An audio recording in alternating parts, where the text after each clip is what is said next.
Intersect Atlanta.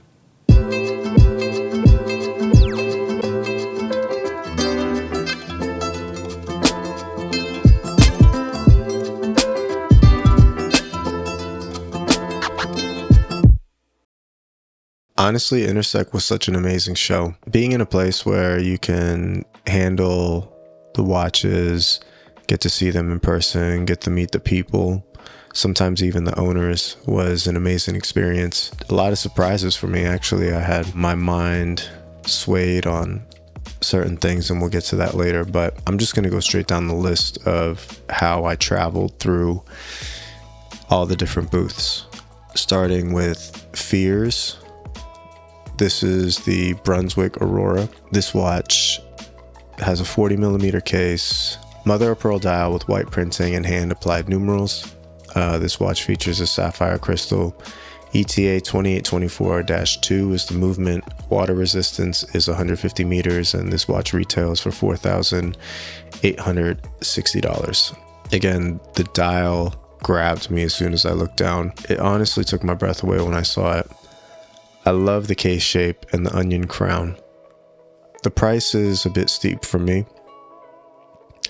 Not because I don't think it's not worth the money, but because at $5,000 there's a lot of competition. Anyway, much props to Fears, and you are definitely on my radar. There were two brands that I was really surprised was on the lineup for this show in Atlanta, and Anordain was one of them. Anordain was one of those brands that I discovered through Teddy, and getting to handle these watches in person was honestly like one of the best watch experiences I've ever had. I want to start with the Anordain Model 3 Method Litchen. This is a 39 millimeter case, transparent vitreous enamel on textured silver. The dial is absolutely gorgeous. Sapphire crystal. The movement is a Sellita SW300. Water resistance is 50 meters, and the price on this is $4,587. First thing to note is the hands on this watch is purple. When you realize that, it kind of changes things about how you view the watch. It's kind of hard to tell when you first look at it. After finally getting to handle an Anordain watch, it's truly art on your wrist. The dial is so beautiful. The construction of the case is solid, and the size is perfect. Water resistance is, it could be better, but the dial makes the watch self-explanatory. At around $5,000, there's a lot of competition in this space for me. And the one thing that kind of was off-putting was the fact that their wait list is at 2029 right now, which is kind of insane. I can't even comprehend what a wait list at 2029 feels like. I don't know what's going on with that, but yeah, if you want a Model 3, you have to wait until 2029. And that kind of sucks. When you think of Anordain, you usually think of the Model 1. It was definitely really nice to get to see the Model 1 enamel dials, or the Fume enamel dials, in real life. I handled the Model 1 in Payne's Gray, and then also in green, and then they had a plum dial that was outside the case, so I got to feel the dial before they case it, and it's really nice. Truly, these are amazing watches. The Model 1 is a 38 millimeter case, Fume enamel dial. You can choose either Sellita SW210 or La Jouperet G100, which are both hand winding movements. The crystal is sapphire, 50 meters of water resistance, and the price on the Model 1 is $3,406. Another honorable mention that really caught my eye and I fell in love with was the fabric Model 1 with the sky blue dial.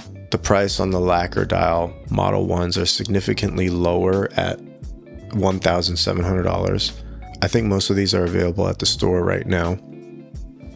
The specs for the fabric Model 1 with the lacquer dial. There's 38 millimeter case, the crystal sapphire. The movement is a La Joux Perret G101, 50 meters of water resistance, and I think retail for this is $1,772 if you're in the US. Please excuse my voice and my stuffy nose. It is pollen season in Georgia, and it's really kicking my ass right now. Moving along, I got to hang out and handle a bunch of watches from Tsao, Baltimore. Tsao makes fantastic tool watches. This green Legacy really caught my eye. Both of the crowns are screw down and the action on them is butter smooth. I was really impressed by all the watches in the Tsao lineup, but more than anything, I became a fan of Alan, the founder. He's a super down-to-earth dude and was really nice in answering all my questions. Going through their collection, getting to handle all the watches, I would say the one watch that really spoke to me was the Tsao Baltimore Legacy Steel GMT. It's a green dial, 40 millimeter case, sandwich dial with vertical brushed finishing, sapphire crystal on the front and back. It's an exhibition case back. The movement is a SoProd C125 automatic. Water resistance is 200 meters, and the price on this was $1,100. I think this watch is sold out. I don't know if they're going to go back into production, but yeah, this was the watch that really spoke to me. And big shout out to Alan. Thanks for letting me hang out at the booth, and the conversation was great. The next booth I visited was Raven, and the Endeavor 2 that really caught my eye. The specs on this is 42 millimeter case, sapphire crystal, Miyota 9015 movement. Water resistance is 500 meters, and the price on this thing is $590 right now. Thickness at 12 millimeters and water resistance at 500 meters is honestly crazy, and it's such a good spec. Ceramic bezel that is loomed. I was honestly really intrigued by this watch. I was intrigued to the point where I think I might start moving things around in my collection, selling things off to make space for this, for like my everyday watch, everyday wear. It's just like a no-nonsense dive watch, and it has amazing specs. The next booth I visited was Laurier, and I've been a fan of Laurier since I discovered them online a few years ago. In an alternate reality, I'd most definitely be happy building my whole collection off of Laurier watches alone. Unfortunately, I'm a sapphire snob, so one thing that always held me back from buying their watches was the crystal, but after handling all their watches, the crystal doesn't bother me anymore. One thing I will say is, for me, the bracelets, they were okay. They aren't the best compared to the other brands at the show, and if there was one area for immediate improvement for Laurier, I would say that it's their bracelets. I would build a 4-watch collection with the Hydra, the Falcon, the Gemini, and the Zephyr. And honestly, out of all the brands at the show, I think Laurier truly nailed the vintage-inspired aesthetic by a landslide. They really got it down, and their watches in real life are beautiful. One watch that I definitely want to shout out that really caught me off guard. I think it's also because I'm like in this phase of like wanting to find a tank. I was pretty dead set on getting an Oris rectangular just because I don't know if I'm gonna pull the trigger on a tank. I think I want to go a different direction. I was thinking about the blue Oris rectangular, but after handling the Zephyr, I think I might reconsider things later on down the line for my collection. I think the Zephyr is a unique pick. I think it's like one of the sleeper standouts of the whole Laurier lineup. The specs on this is 31 millimeter case, red guilloche dial, which is absolutely beautiful in real life. Sapphire crystal, which I think is I'm positive it's the only Laurier watch that comes with the sapphire crystal.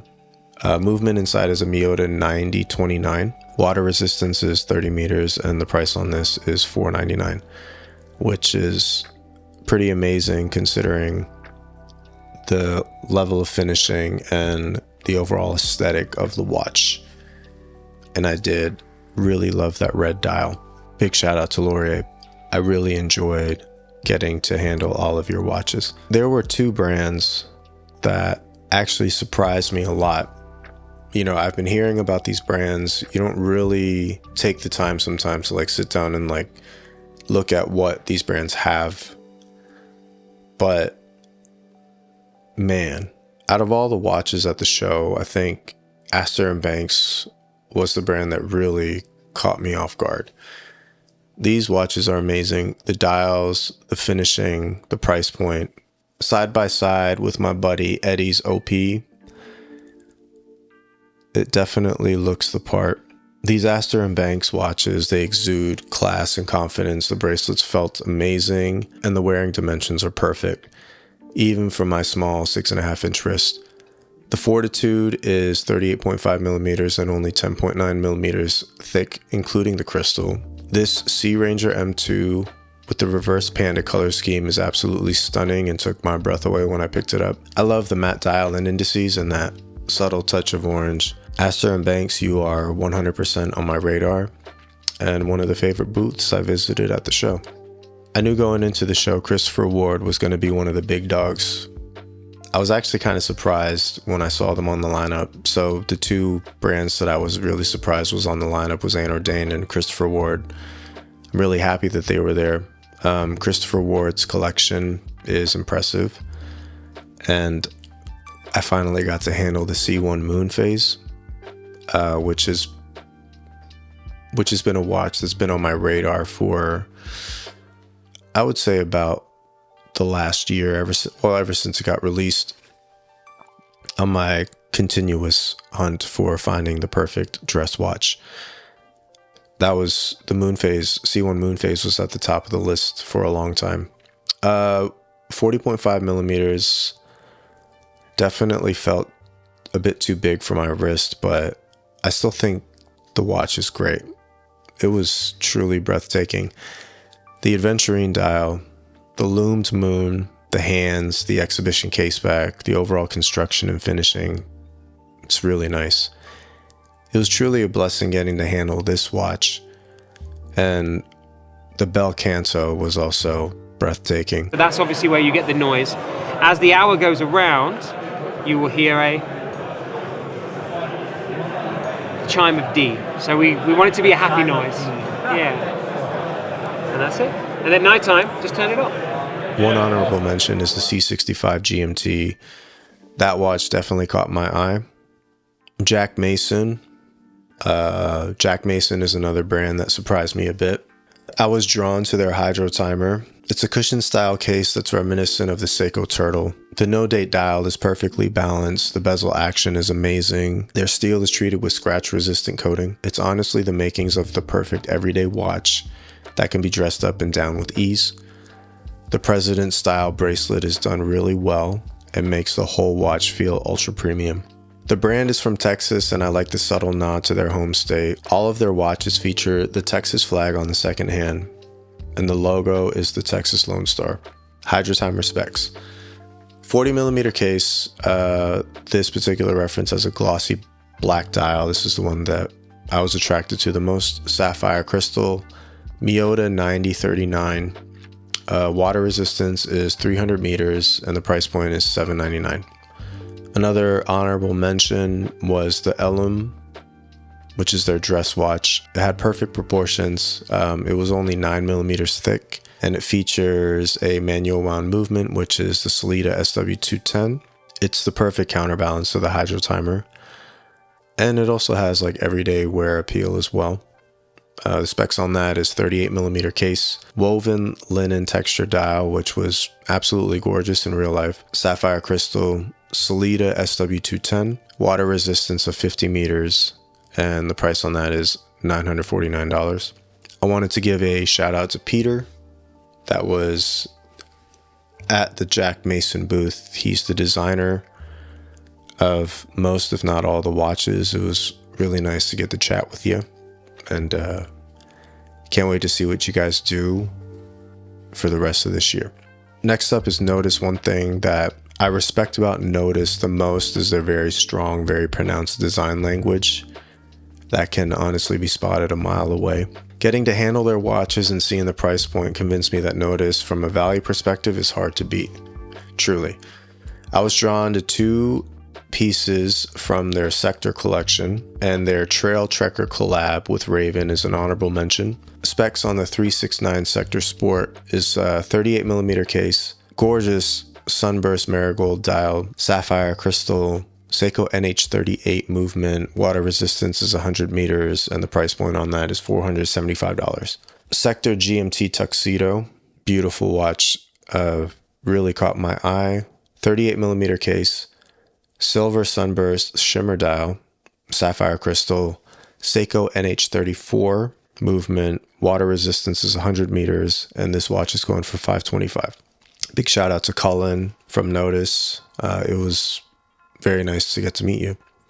Formex is a hard brand for me to nail down in my head, to be honest. It always came down to what you get for the price you pay. They're not cheap watches, they're not the most affordable watches, let me say that. When looking at the pictures, I was always split in half when it comes to their designs. But the beauty of events like this is that you get to handle and see the watches in real life. And I kind of love that feeling of being convinced a little bit. And I was definitely convinced and pushed a little bit closer to understanding Formex's ethos and what their brand is about.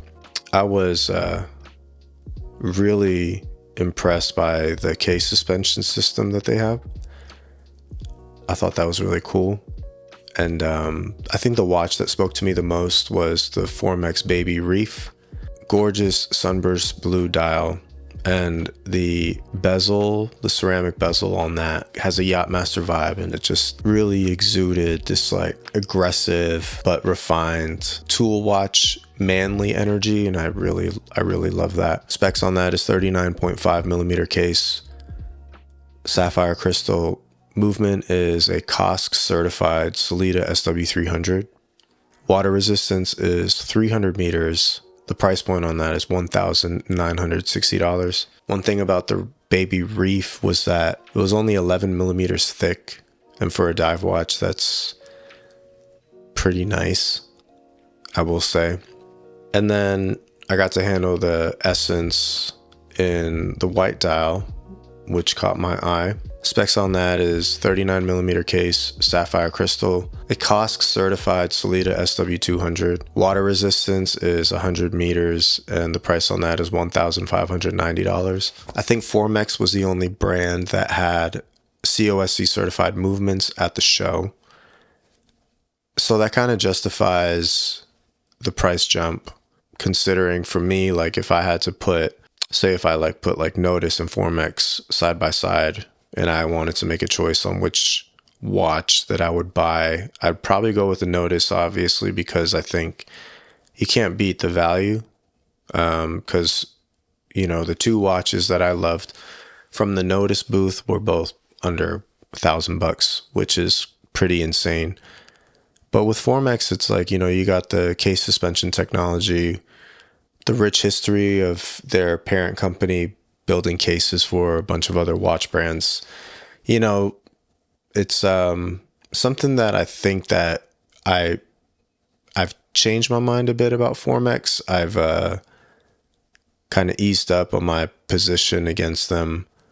If we're talking $2,000 for a watch, it's pretty competitive, considering that, there's other places that kind of, try to pull your attention away. But definitely my position on Formex has softened after getting to meet with them and getting to see the watches in real life. And believe it or not, this was my first watch show I've ever been to in my life. And having it be hosted inside of a car garage with all these amazing cars surrounding us while we were looking at watches, it was like the perfect combination of what every single watch fan would want to be or would want to smell. You're smelling like the oil and gas from the garage. It was dusty in there. shout out to my homies, Shan, Eddie, and Sean, Brian for coming through, hanging out, and shout out to Carlos Pizza. That's where we went after we got done with the show. Yeah, that was my Intersect Atlanta experience. I appreciate all of you stopping by, checking it out. And if you did go to Intersect and you were there, please drop a comment down below. Let me know what your favorite watch picks were from that show. And I'll see you on the next one. Take care. Peace. The most impressive booth was Christopher Ward. I'd never seen a watch from them before. Feeling it in my hand, I'm a fan now. But generally, the biggest issue that I had was everything was a lot of beautiful designs, but to me, what's really important is the logo, because the logo's on the dial. If you got a weird, funky logo, I think it just kind of distracts from a beautiful design. I liked Nodus, I thought was really cool too. Astor+Banks also good, but kind of a boring logo is just their name. Jack Mason, everything is beautiful about their watch, and Sean's gonna disagree with me, but they have this star that represents Texas, but to me it looked more like communist China. And it's just like a weird placement, how small it is. It's like a circle. Maybe it all comes together that way. But I had a good time. It was a good hang with the boys for sure. Christopher Ward is definitely the best. Although, I mean, they're also like the most grown up of the brands there, right, by far. So that was to be expected. But yeah, nice to feel them, because with these micro brands, you're never gonna ever see them in the store to like see it for yourself. That's true. Like, these are the only times that we get to see it. Yeah. Your favorite? Oh, favorite. Christopher Ward? No, it's going to be Astor+Banks. For me, the simplicity of that was perfectly fine. But the dial itself, the finishing on the watch too, and the material, it felt solid all around. So it kind of, for a brand, like my entire experience so far, was all the brands that I had expectations for, did not meet the mark whatsoever. Who did you have high expectations for? So Raven as well too. I thought the dial color was beautiful. The finish was all right, but that Raven logo, Eddie makes a good point that because their emblem is on the dial, if it doesn't look good, then you're kind of like, damn, I don't want to be looking at the watch. I want to ask you something. So if you're looking for a diver watch, is there a specific reason why a diver watch right now? He actually, I think the functionality of it, he sold me. I cook a lot, and using the time function, I was like, that makes a lot of sense. And I'll be having a watch on while cooking. Oh Lord! And I'm like, damn. I hear John's voice is like, hey, you need a dive. If you had a dive watch, you'd have an easier time cooking right now. That's true. The timing yeah, I got is. it. Thank you. Appreciate it. Yeah, and it's just like the water resistance and everything. It's Yeah. All right, so for you, it's Astor+Banks, Christopher Ward. Yeah. Christopher Ward for sure. Yeah. Okay. All right, Joe. Appreciate it. I'm gonna eat my pizza now.